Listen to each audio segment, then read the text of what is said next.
Hi peaches. I hope आप सब लोग बहुत अच्छे होंगे। और हाँ, मुझे पता है कि बहुत महीनों से वीडियो नहीं आ रहा था। आई एम सो सॉरी, लेकिन मैं ज़रा कुछ चीज़ों में बिज़ी हो गई थी। ओके, तो बिना देरी करे चलो स्टार्ट करते हैं हमारा चैप्टर 17। तो इससे पहले कि मैं स्टार्ट करूँ, मैं फिर से ज़रा अपने कैरेक्टर्स को रिवाइज़ कर दे रही हूँ। सो हमारे मेन लीड में हैं निशा और माया। निशा जो लाइक एक काम कैरेक्टर है, और माया माचो टाइप्स। और निशा के दोस्तों का नाम था सिमी और शरॉन। शरॉन जो कि एक ट्रांसफ़र स्टूडेंट थी। और हाँ, माया की बेस्ट फ्रेंड का नाम था प्रीशा। और ये सब लोग एक्सेप्ट सिमी को छोड़ के सारे अपने हॉकी टीम में थे, और वो लोग बाहर आए थे अपने हॉकी की टूर्नामेंट के लिए। तो पिछले एपिसोड 16 में हमें पता चला था कि माया और निशा का एक बहुत अच्छा मोमेंट हो गया है, आई मीन किस। और वो दोनों ही इस बात से अब बहुत ज़्यादा ऑकवर्ड हो चुके हैं कि मतलब उनके बीच में जो हुआ है, और वो एक दूसरे को जितना हो सके इग्नोर करने की कोशिश कर रहे हैं। अब आगे third person point of view. वो किस दोनों ही लड़कियों के दिमाग में रहा, जैसे कि वो दोनों बस बनी है उस किस के बारे में सोचने के लिए। हे निशा, सुन भी रही हो या नहीं? शरॉन अपने हाथ को निशा के चेहरे के सामने घुमाते हुए बोली। गेम स्टार्ट होने ही वाला है, ध्यान दो यार। हाँ हाँ हाँ, मैं ध्यान दे ही रही हूँ। आखिर मैं ध्यान क्यों नहीं दूँ? निशा की बातों से ही साफ झलक रहा था कि वो कुछ छुपा रही है, और अंदर ही अंदर उसे ये डर भी सता रही थी कि कहीं शरॉन या फिर किसी भी और को उस चीज़ के बारे में पता ना चला हो। जिस पे शरॉन बोली, तुम और माया दोनों ही काफ़ी डिस्ट्रैक्टेड लग रही हो। सच में तुम ठीक हो ना? शरॉन बस ऐसे ही कॉस्टली पूछी। इस सवाल से निशा और भी ज़्यादा पसीना पसीना हो गई और माया की ओर देखी, जो कि ऑलरेडी निशा को ही घूर रही थी। तो निशा ने जल्दी से अपनी आंखें माया से हटा ली और बोली, हाँ हाँ, हम दोनों को क्या होने वाला है, हम बिल्कुल भी ठीक है, कुछ भी नहीं हुआ है, बोल के एक ज़बरदस्ती स्माइल देती है। शरॉन को कुछ दाल में काला ज़रूर लग रहा था, लेकिन वो इतना ज़्यादा दिमाग नहीं दौड़ाती है क्योंकि गेम शुरू ही होने वाला था। बस कुछ ही मिनट हुए थे इन गेम, और अब ये मतलब साफ ही जब पता चल रहा था कि कुछ तो हुआ है दोनों को, क्योंकि दोनों ही आज बड़े ही गंदे तरीके से खेल रहे थे। पहले निशा, जिससे पता नहीं क्यों आज बॉल सही से पास हो ही नहीं रहा था। दूसरी माया, जो कि अब तक 2 गोल मिस कर चुकी थी। And luckily for the team but unluckily for both Nisha and Maya, half time हो चुका था और कोच सर जोर से चिल्लाते हैं, निशा और माया कम हियर नाउ। दोनों ही भाग के गए कोच सर के सामने और दोनों के बीच में 2 गज की दूरी बना के खड़े हो गए। जिस पे सर ने पूछा, ये क्या है, थोड़ा पास आ जाओ। जिस पे दोनों एक दूसरे को हल्के से निहारते हैं और अपनी जगह से बस थोड़ा सा हिलकर सरकते हैं, लेकिन अब भी उन दोनों के बीच में अच्छा खासा डिस्टेंस था। कोच सर ने ये बात ज़रूर नोटिस करी, लेकिन आगे कुछ भी बोले नहीं। बस ये पूछा कि what the hell is going on between you two. हाँ, दोनों ही कुछ नहीं बोला और बस ज़मीन को घूरते हुए खड़े हो गए। ठीक है, तुम दोनों बस ऐसे ही खड़े रहो, कुछ मत बोलो। आज अभी तक गेम में बहुत कुछ गड़बड़ हो चुका है और हम अभी और लॉसेस बर्दाश्त नहीं कर पाएंगे, अदरवाइज़ हमें गेम भी हार सकते हैं।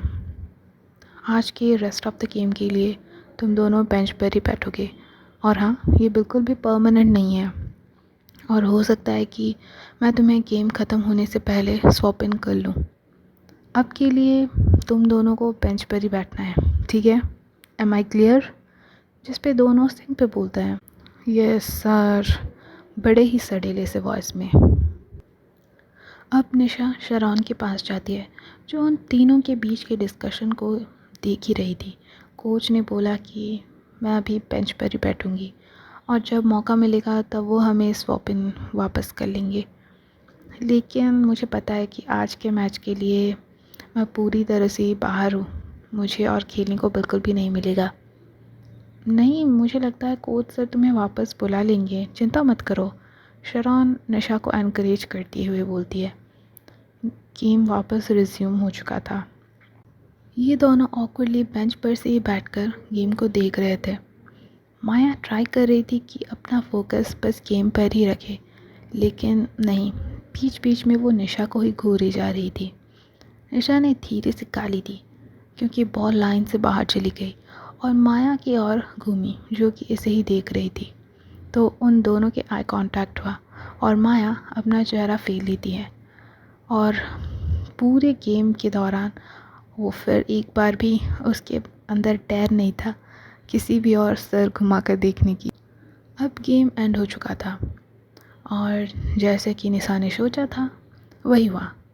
वो पूरे गेम के दौरान बेंच पर ही बैठना पड़ा था। गेम ख़त्म होते ही निशा अपने रूम के लिए निकल पड़ी और शरॉन को टाइम भी नहीं मिला था कि वो निशा से मिले, कुछ बोले। वो जब रूम में आई तो देखी रूम से पहले ही माया गायब थी, जिसके लिए निशा बड़ा ही थैंकफुल महसूस कर रही थी कि थैंक गॉड वो यहाँ पर नहीं है। कई घंटे बीत गए थे और माया अभी भी रूम में वापस नहीं आई थी और निशा अपना बढ़िया खाना वाना खाकर बस बेड में पड़े पड़े फ़ोन में अपना कुछ वीडियो वगैरह देख रही थी। तभी रूम अनलॉक होने की आवाज़ आई। निशा जान चुकी थी कि अब इसकी शांति भंग होने वाली है और वो अपने ऑकवर्डनेस को झेलने के लिए मेंटली प्रिपेयर भी होने लगी थी। हेलो निशा, माया बोली और धीरे धीरे आगे बढ़ने लगी। निशा थोड़ा चौंक ज़रूर गई थी ये सोचकर कि आखिर माया इससे बात कैसे कर ली। और जैसे ही निशा माया को ज़रा क्लोजली देखी उसे पता चला कि ये तो ड्रंक है। Are you drunk? Nisha Maya से पूछती है ताकि उसका शक दूर हो सके। नो, मैं बस थोड़ी टिप्सी हूँ, हाँ, लेकिन ड्रंक नहीं। तभी निशा नोटिस करती है कि उसने हाथों में एक स्ट्रॉन्ग वॉडका बॉटल पकड़ी हुई है और उसके साथ 2 कप्स भी हैं। तब उस इशारा करते हुए निशा पूछती है, ये सब किसके लिए है? जिस पे माया बोली, ऑफ कोर्स हमारे लिए है डम्बो।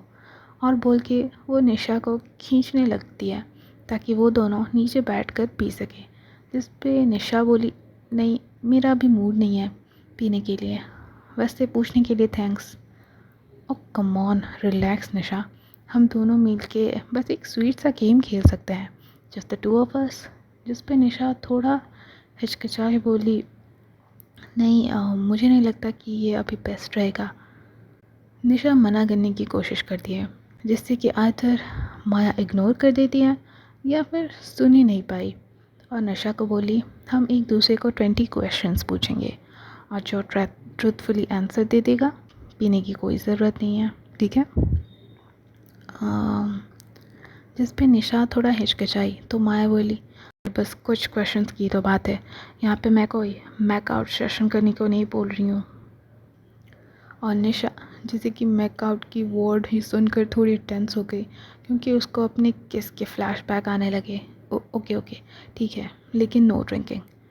जिस पे माया थोड़ी स्मर्क की और बोली, ओके, नो ड्रिंकिंग। निशा जोर से ज़मीन को घूरती है ताकि उसकी विजन जो कि ब्लरी हो चुकी थी थोड़ा सही हो सके। वो कब से कोशिश करे जा रही थी ताकि उसे कुछ क्वेश्चंस याद आ सके, लेकिन नहीं, तब से बस उसे आलतू फालतू के सवाल ही पूछे जा रही थी, जैसे कि तुम्हारा फेवरेट एनिमल क्या है, फेवरेट कलर क्या है, एंड एट्सेट्रा एट्सेट्रा। और उसके जवाब भी काफ़ी ब्लैंड थे, एकदम जैसे वन वर्ड आंसर। अब बारी आ चुकी थी माया की, वो निशा से सवाल करे। तो वो थोड़ा सोचती है और फिर अपने चेहरे पे एक ईवल से स्माइल लगे पूछती है, सच बताना Nisha, did you enjoy the kiss? जिस पे निशा बोली, the what? Oh come on Nisha, तुमने सुना है। मैं बोली, द किस।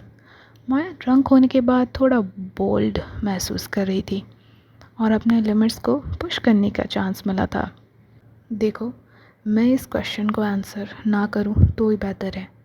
क्या बच्चों जैसे बिहेव कर रही हो, तुम्हें बस हाँ और ना में ही जवाब देना है, दैट्स इट। बट अभी निशा अपना सर हिलाती है कि नहीं, वो जवाब नहीं दे सकती। अगर वो किस की बात करने लग जाए तो वो सब चीज़ें जो वो भूलने की कोशिश कर रही है वो और भी रियल होने लग जाएगी। निशा बस ये प्रिटेंड करना चाहती थी कि कुछ भी नहीं हुआ है, लेकिन शायद माया नहीं करना चाहती थी। नो, मैं कुछ नहीं बोल सकती। और माया, मुझे काफ़ी टायर्ड लग रहा है, मुझे अब सोना है। अम, ये तुम क्या कर रही हो माया? क्या मतलब क्या कर रही हो? तुम्हारे पास आके बैठ रही हूँ। निशा जो कि वॉल पर पीठ लगा के बैठी हुई थी और माया उसके ऑपोजिट में। अब माया उसके साइड में आके बैठ गई थी, अपनी पीठ वॉल पे लगा के। और निशा जो कि आधा उठ चुकी थी सोने जाने के लिए, अब उसे भी खींचकर अपने पास वापस से बिठा दी। थोड़ी देर बाद माया फिर से बोली, निशा तुमने मेरे सवाल का जवाब नहीं दिया। क्योंकि मेरा मन नहीं है इस बारे में बात करने को, तो मैं नहीं करूँगी। माया अब दीवार से उठ चुकी थी। लग रहा था कि माया अब इस मैटर को ड्रॉप कर देगी, लेकिन इंस्टेड वो माया के ठीक सामने चली गई। ठीक है, ठीक है माया, बहुत हुआ, अब मेरे सामने से हटो, मुझे ज़ोर से नींद आने लगी है। लेकिन माया नहीं हटी। ओफो निशा, इतना सो के क्या करोगी? ये फ़न स्पॉइल मत करो और मुझे मेरा जवाब दो। नहीं, निशा बोली। ओके, तो तुम नहीं बोलोगी? नहीं, नहीं बोलोगी? ठीक है, फिर 1 2 बोलते हुए माया निशा के क्लोज गई। क्या क्या कर रही हो? हाँ माया अब जबकि निशा के बहुत ही क्लोज आ गई थी, तो निशा को समझ नहीं आया कि वो क्या करेगी, और वो मैटर ड्रॉप करने के लिए वो बोल दी, नहीं मुझे किस पसंद नहीं आया था। क्या? सच में तुम्हें किस पसंद नहीं आया था? तुम झूठ बोल रही हो क्या? नहीं, मैं क्यों झूठ बोलूँगी? नहीं, मैं मान ही नहीं सकती कि तुम सच बोल रही हो। बोला ना मुझे पसंद नहीं आया था। बस बात ख़त्म? ओके, बात ख़त्म? नहीं, ऐसे कैसे बात ख़त्म हो जाएगा? अगर मैं तुम्हारे क्लोज़ आऊँ अभी, बोल के माया निशा की चिन पकड़कर उसकी फेस ऊपर कर दिया, जो कि ज़मीन को ही देखे जा रही थी। अब अगर हम इतने क्लोज़ आ गए हैं, तुम्हें कुछ भी फील नहीं होगा निशा? निशा की धड़कनें तेज़ होने लगी। उसे लगा कि वो सब अल्कोहल की वजह से है।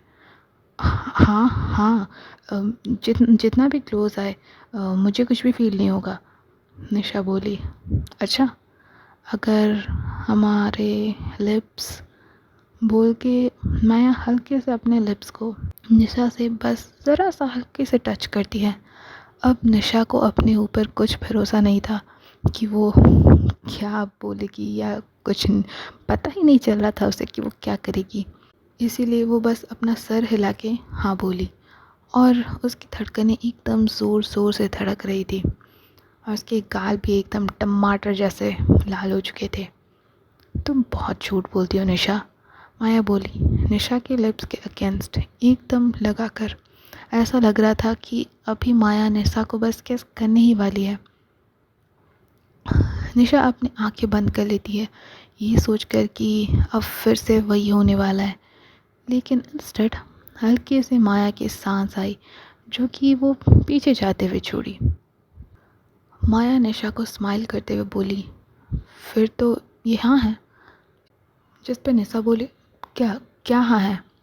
माया बस बोलकर अपने बेड पर आकर बैठ गई और उसका आधा नशा अब उतर गया था, लेकिन निशा अभी भी पूरी ड्रंक थी।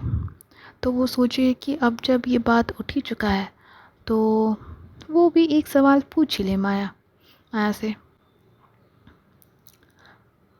माया, मुझे भी कुछ पूछना है। आखिर तुमने मुझे किस क्यों करी थी? नो, मैंने कहा क्या था? हाँ हाँ, मुझे पता है कि तुमने नहीं किया था, लेकिन तुमने मुझे ऐसा क्यों बोला? To prove it? क्यों? हाँ देखो, तुम अब जाओ, सो जाओ, गुड नाइट, बोल के माया अपना फ़ोन निकाल के चलाने लगी और निशा को कम्प्लीटली इग्नोर कर दिया। और निशा अपना उतरा हुआ मुँह लेके गुस्से से आके सो गई। फिर उस रात उनके बीच में कोई भी बातचीत नहीं हुई। So yes beaches, that's it for chapter 17। मिलते हैं आपको नेक्स्ट एपिसोड में।